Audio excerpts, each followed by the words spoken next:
Bonjour et bienvenue à cette nouvelle capsule. Nous sommes dans structurer les activités du projet et allons discuter du diagramme de Gantt.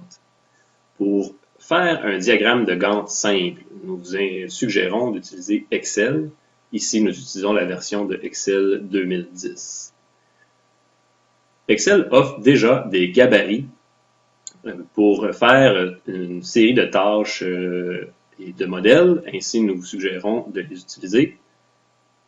Fichier nouveau. Ensuite, on fait une recherche par mot-clé pour Gantt. Il devrait apparaître dans la recherche le planificateur Gantt de Excel et nous utiliserons donc ce modèle. Ainsi, ouvre un fichier que vous pourrez sauvegarder sous divers noms et à un endroit qui vous convient. Ainsi, observons la façon dont on a structuré ce fichier. D'abord, un calendrier séquentiel de plusieurs dates. Donc, si le format n'est pas optimal, et que nous agrandissons pour mieux les voir. Dans la colonne A, une série de tâches, ici nommées tâches 1, 2, 3, 4, mais que vous pourriez remplacer par des noms de tâches précises qui seraient en référence avec le calendrier d'activité que vous avez mené.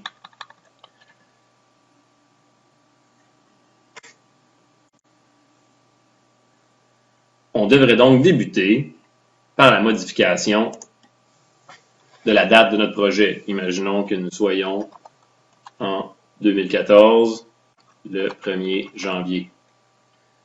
Vous aurez remarqué que les dates subséquentes n'ont pas été changées.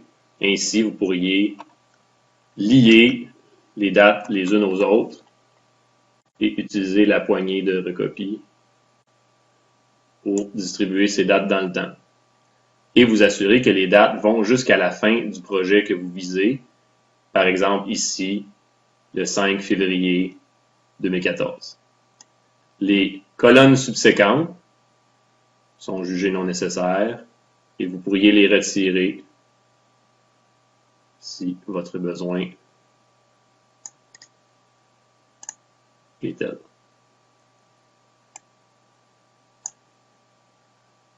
On pourrait faire la même chose avec la série de tâches. Par défaut, une trentaine de tâches ont été inscrites. On pourrait en conserver un peu moins pour notre exemple. Il faudra ensuite indiquer la ligne des tâches, une par une, donc on les nommerait et on inscrirait des dates pour chacune de ces tâches-là. La première façon d'inscrire des dates serait de commencer en codant la date du début de notre projet. Ici, notre projet commence le 1er janvier 2014.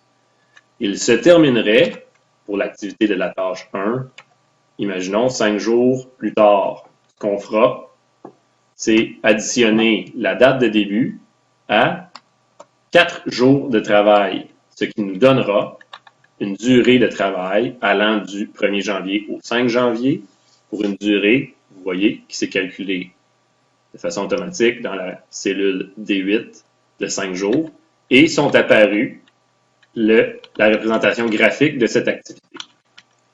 Si une activité était séquentielle, la tâche 2 est séquentielle à la tâche 1, on pourra alors lier la date de début et dire qu'elle commence une journée suivant la date de fin de l'activité précédente.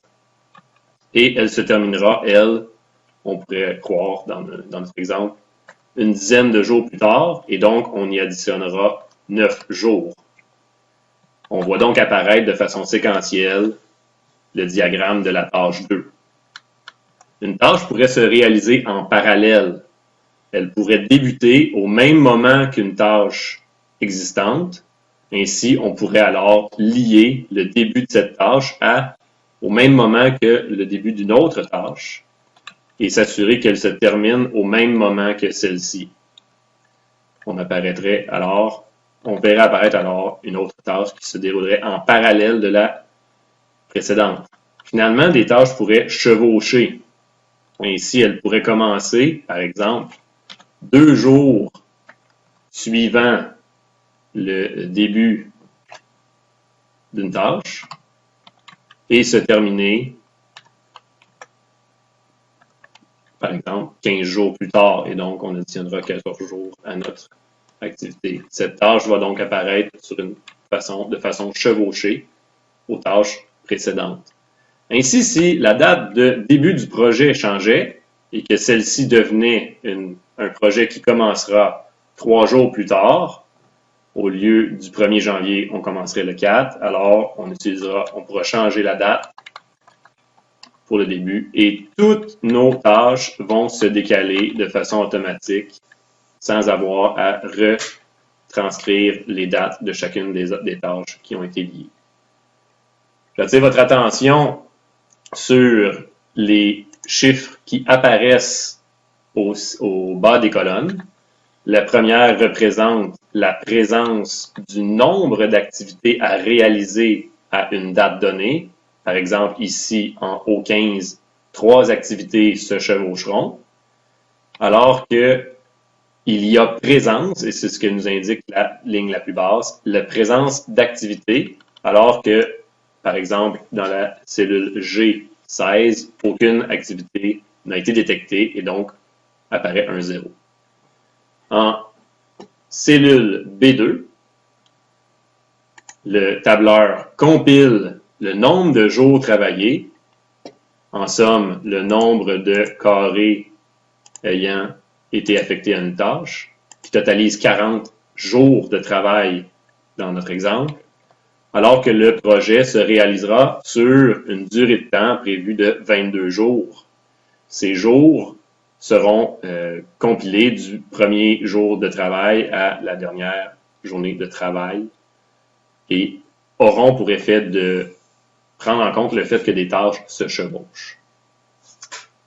Ceci complète la petite présentation du diagramme de Gantt Excel.